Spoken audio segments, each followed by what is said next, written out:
સુરત મહાનગરપાલિકાની ચૂંટણીમાં એક ચિત્ર એવું દેખાઈ રહ્યું છે કે આ ચૂંટણી માત્ર સૌરાષ્ટ્રવાસી જે વિસ્તાર છે એના ઉપર ફોકસ હોય એવું લાગી રહ્યું છે। બાકીના જેટલા પણ વિસ્તારો છે એમાં ચૂંટણીનો કોઈ માહોલ પણ નથી દેખાતો।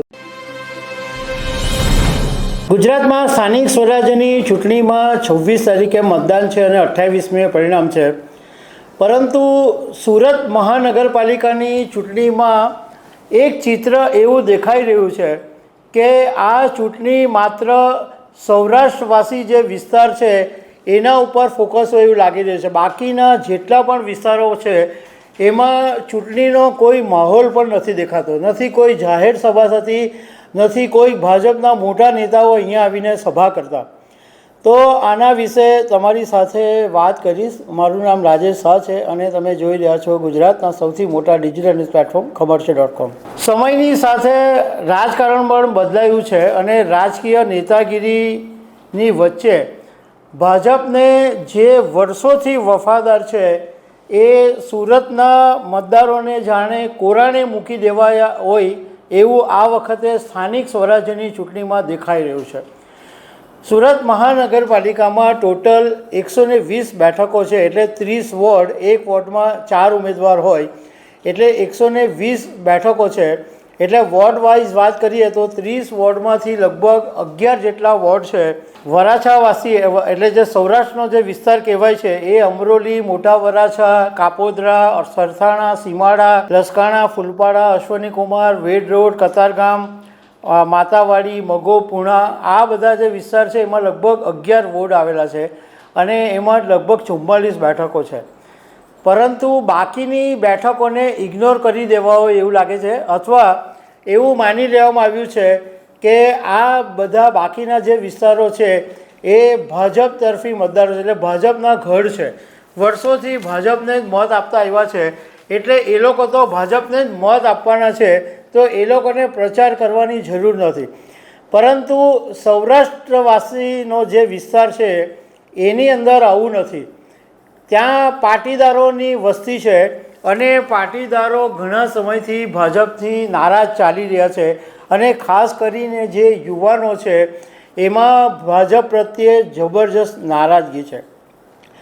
હમણાં થોડા સમય પહેલાં ભાજપના નેતા અલ્પેશ કથિરિયાએ એક એવો દાવો કરેલો કે આ વખતની સુરત મહાનગરપાલિકાની ચૂંટણીમાં પાટીદારો ભાજપને જ વોટ કરશે અને બધી જ બેઠકો ભાજપ જીતશે એવો એમનો દાવો કરેલો, પરંતુ જે પ્રમાણે અલ્પેશ કથિરિયાએ દાવો કર્યો એ પ્રમાણે એવું દેખાતું નથી, કારણ કે ભાજપે ટોટલ ફોકસ આ પાટીદાર વિસ્તારમાં કરી દીધું છે। મનસુખ માંડવિયા હોય, પુરુષોત્તમ રૂપાલા હોય, ગઈકાલે ગુજરાતના મુખ્યમંત્રી ભૂપેન્દ્રભાઈ પટેલ હોય, ભાજપના બધા જ મોટા મોટા નેતાઓની રેલી છે એ વરાછા વિસ્તારની અંદર કરવામાં આવી રહી છે, ત્યાં જાહેર સભાઓ થઈ રહી છે, પરંતુ તમે આ બાજુ જુઓ તો અડાજણ હોય, પાલ હોય, સુરતનો સોની ફળિયા, ગોપીપરા કોટ વિસ્તાર હોય કે આ બાજુ વેસુ વિસ્તાર, Vesu city light, VIP road હોય કે કોટ સબીર રોડ હોય કે સગરામપુરા, સલાબતપુરા કે તમે કોઈ પણ બાકીના આ બાજુ પાંડેસરા બી જુઓ, તો એ સિવાય એ કોઈ વિસ્તારોની અંદર નથી કોઈ જાહેર સભા થઈ, નથી કોઈ રેલી થઈ, નથી કોઈ ભાજપના મોટા નેતા આવ્યા। ભાજપની આ એક રણનીતિ હોય એવું લાગે છે, કારણ કે હવે બધું પોલિટિક્સ આખું બદલાઈ ગયું છે, એટલે પાટીદારોને સાચવવા જરૂરી છે।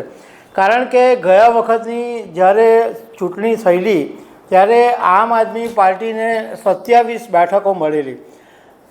સુરત મહાનગરપાલિકાની ચૂંટણીમાં વરાછા વિસ્તારની અંદર સીધી જે લડાઈ છે એ ભાજપ અને આમ આદમી પાર્ટી વચ્ચે થતી હોય એવું દેખાઈ રહ્યું છે, કારણ કે કોંગ્રેસ કોઈ જગ્યાએ ચિત્રમાં નથી કોઈ કોંગ્રેસની રેલી થતી, નથી કોઈ જાહેર સભા થતી, નથી કોઈ મોટો નેતા સુરત આવતા કે કંઈ કોંગ્રેસનું કંઈ અસ્તિત્વ હોય એવું દેખાતું નથી।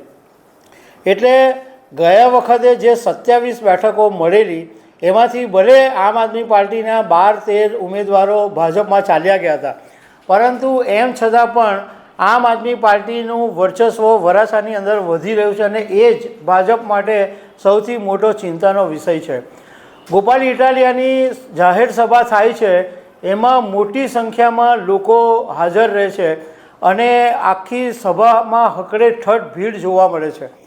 અને ગોપાલ કદાચ પ્રધાનમંત્રી નરેન્દ્ર મોદી પછી ગુજરાતમાં ગોપાલ ઇટાલિયા બીજા એવા નેતા છે કે જેના નામના નારા લાગતા હોય છે.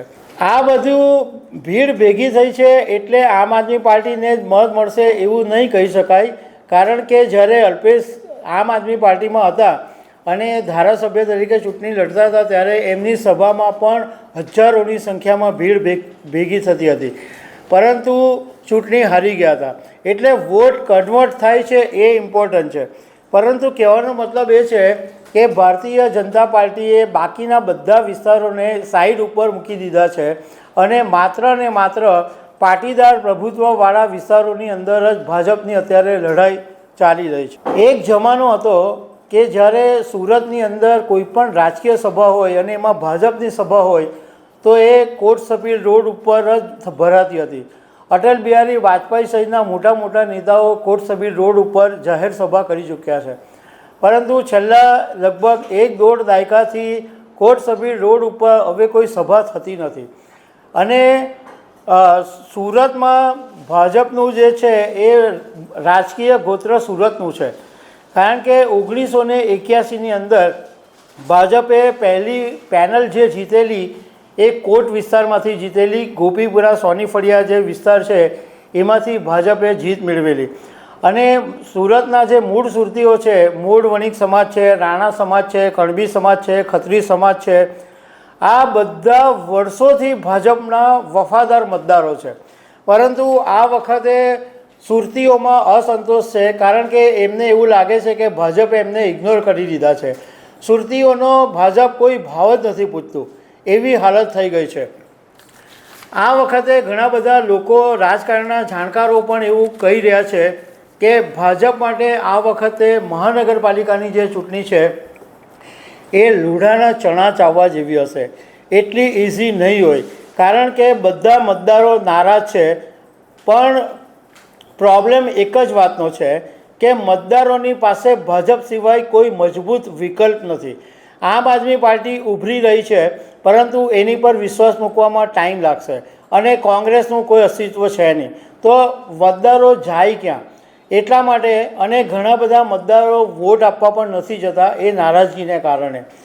તો હવે 26મીએ મતદાન થશે અને 28મીએ મતપેટી ખુલશે, ત્યારે ખબર પડશે કે ભાજપની સામે નારાજગીનું શું રિઝલ્ટ આવ્યું છે. તો દર્શક મિત્રો, આવી અનેક વાતો સાથે અમે તમને મળતા રહીશું. આભાર.